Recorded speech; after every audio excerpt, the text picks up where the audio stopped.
And so the actual body cam footage of the officer who located Karmelo Anthony, along with the footage of what the jury saw and the actual weapon that was used, has just been released, ladies and gentlemen. And now the social media narratives that have been pushed about this case are being dispelled.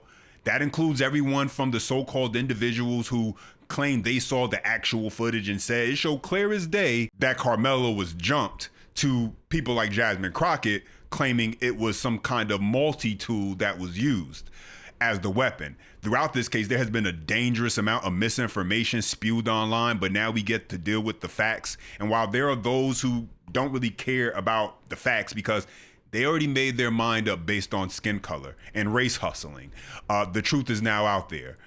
And so let's start right here. Let's start right here, ladies and gentlemen, where you see Anthony walk in. And the reason why I'm starting right here, so you kind of get an idea of what he was wearing. You remember that figure as far as for later on when you see him running away, you see that figure as far as what he was wearing walking in, and then that same figure at one point running away from the scene. And the reason why you'll notice it gets really like grainy, is not the best quality, is remember a few things.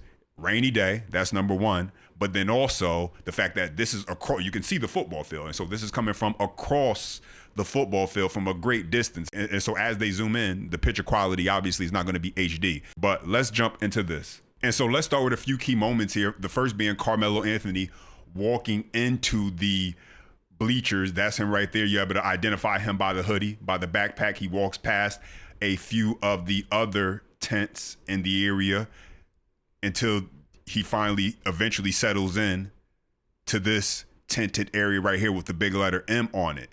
And so that's where the stabbing would eventually take place. And so at this point, I want you to pay attention here to the motion where you don't really see a lot of commotion. And so this idea that he was jumped, you don't really see it here as far as a lot of motion, a lot of people kind of gathering around until the actual incident. And so the argument that he was jumped, I just don't see it. And so right there, ladies and gentlemen, that's where it took place. I'm going to play it back one more time, and I'm going to slow it down. We'll slow it down a little bit. And so I want you guys to see right here, you see the push. There goes a push, and then there goes the reaction, and then there goes Anthony, that hoodie, running away, fleeing the scene. One more time so you can see it. This is not a lot of motion going on. Doesn't look like anyone being jumped, at least from this footage. A push, and then a reaction back, and then Anthony fleeing the area. All right, and so you take that for what it is, but from what I'm seeing, this narrative that he was jumped, that doesn't look like a scene where someone's being jumped. You don't see a lot of commotion. You don't see a lot of arms or a lot of figures who are gathering around and people kind of doing movement that would kind of say, oh, it's something going on over there that could kind of, lead you to believe that it was somebody being jumped. You see one push, then you see another motion as far as the reaction to that push, which we now know was the stabbing. And then you see that individual with the hoodie, who we know as Karmelo Anthony, fleeing the area as far as after the stabbing occurred. And so this footage being released dispels this messaging that you had race hustlers like Dr. Umar putting out there that he was jumped. Take a listen. Exactly why the prosecution didn't allow any black jurors, Loon, because a black juror with our balanced sense of justice would have saw that there's no way a child could go under a tent and know ahead of time that two white boys are going to come over there to jump him. Yeah, and so that's just an example of the messaging that you had race hustlers like Dr. Umar, who facts don't really matter. Black kid stabbed somebody and it was a white boy.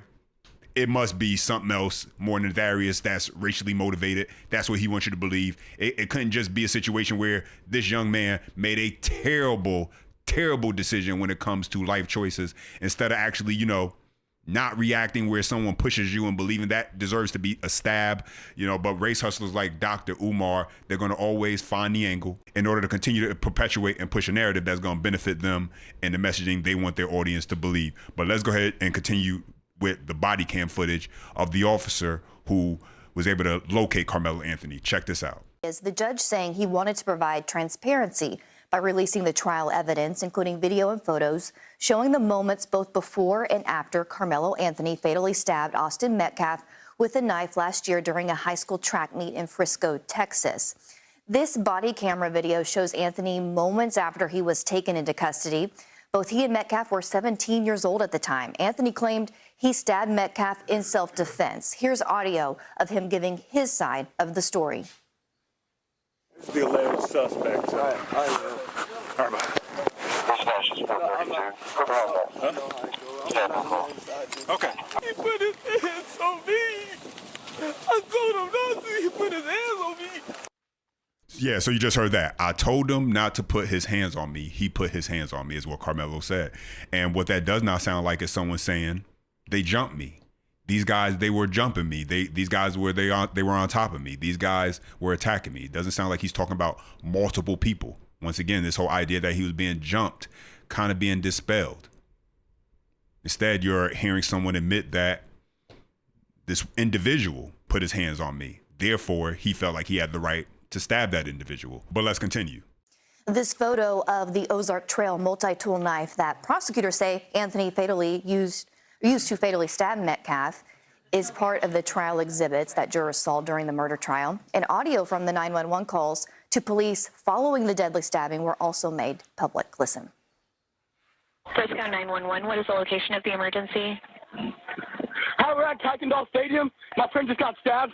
Okay, do you know who stabbed him? We have no clue. He was sitting in our tent, but you need to send an ambulance right now. They're on the way, okay? Give me a description of the person that stabbed him. He was wearing a gray Essentials hoodie. And this surveillance video shows Anthony fleeing the tent where he stabbed Metcalf. A jury found the now 19-year-old guilty of first-degree murder and sentenced him to 35 years in prison. The judge saying, quote, "I understood the public's desire to know what happened in the courtroom. The overwhelming focus on my ruling regarding the media in courtroom was to protect the process, witnesses, and jury. Now that the trial is over, it is important to me to provide transparency." And of course, Anthony will be eligible for parole after serving half of those 35 years, guys. Back to you. Thank you. Yeah, and so along with the body cam footage, you saw the actual weapon, which pretty much dispels this narrative that you have people like a Jasmine Crockett putting out there, that this was a multi-tool. Take a listen. Is it a switch? I don't know what he had. It was like it seemed like it was a multi-tool, almost like a Swiss Army. Like with like with the little scissors and everything and whatever. So it was small. Well, I would argue the size of it alone, you wouldn't even think it's a deadly weapon. And that's forgot he had the bag. If it was one of the little, like I don't know, like I do think. Well, that's why he went to his coach and was like, but I don't think. I've heard enough. Randy, to Jesse's question, what stands out to you the most in this released body camera footage? At the risk of sounding like a Monday morning quarterback, which quite frankly, after 38 years, I think I have earned the right to do. The question for me is, what the hell were you thinking when you chose to take this case to trial? And don't tell me it was because you were playing the race card. In the O.J. Simpson case, O.J. Simpson's defense was the real killer is still out there. In this case, you have the killer admitting, I'm the killer.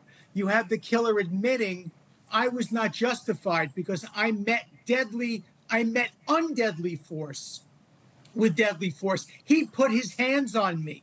Putting your hands on me doesn't give me the right to stab you. That is meeting undeadly force with deadly force. When you see the video of this man running away, this young man running away, that is consciousness of guilt. When you hear him saying, no, I'm not the alleged killer, I am the killer. It just leaves you thinking, yes, the human tragedy, how this was so unnecessary, but from a legal standpoint, my God, whether it was $6 million or $600,000 in a GoFundMe account, this case should have never gone to trial. Ultimately, his parents are the ones who have to live with that. They're the ones who allow race hustlers and grifters to have their influence and take them in the direction that they chose as parents to go. But let's jump into this next part, because you got the judge on this case speaking about the influence of social media and why he eventually decided, you know what, let's release this information because there's a lot of misinformation out there. And so now that the footage is out, you're able to see the facts for what they really are. Let's take a listen. Social media just generally got it wrong. I mean, and that, let me address that specifically, is I don't know the Metcalfs. I have never met the Metcalfs. I have never socialized with the Metcalfs.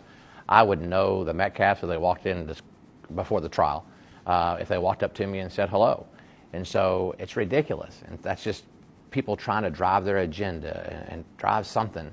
But you shouldn't do that. Even in social media, if you're going to call yourself a new organization or independent journalist or whatever you want to call yourself, if you're spreading lies, then you're not a journalist. And so I don't know what to do about it. I know what I did about it in this case, which is just ignored them and did my job. But I think long term, that's going to impact people's ability to get the news and get it right and get the truth. And that's sad. And I don't like it, but it's something we're going to have to deal with from now on. Unfortunately, when you talk about social media, there is a great incentive for misinformation. You can be devoid of all facts because the goal is simply to get those who pretty much already made up their mind to buy into the narrative that you are pushing. That's as simple as it gets. And the more you can continue to just feed them information that has them believing that, yeah, what I'm already thinking is true. You don't really need evidence to show them that it is any more true or any more false. You just need to sit there and continue to tell them what they want to hear. That's why I think on this channel it's important that at least when I'm telling you guys and while I'm providing my personal commentary also, that I also provide facts, evidence, proof, data, statistics, things that back that up. So it's not just me providing a opinion on what I think. It's based on actual evidence, actual proof. But those are my thoughts in the update. Now I want to hear from you. Drop your comments down below. I appreciate when you guys chime in. Don't forget you enjoy the content. Smash that thumbs up. For more, subscribe to the channel. And as always, until next time.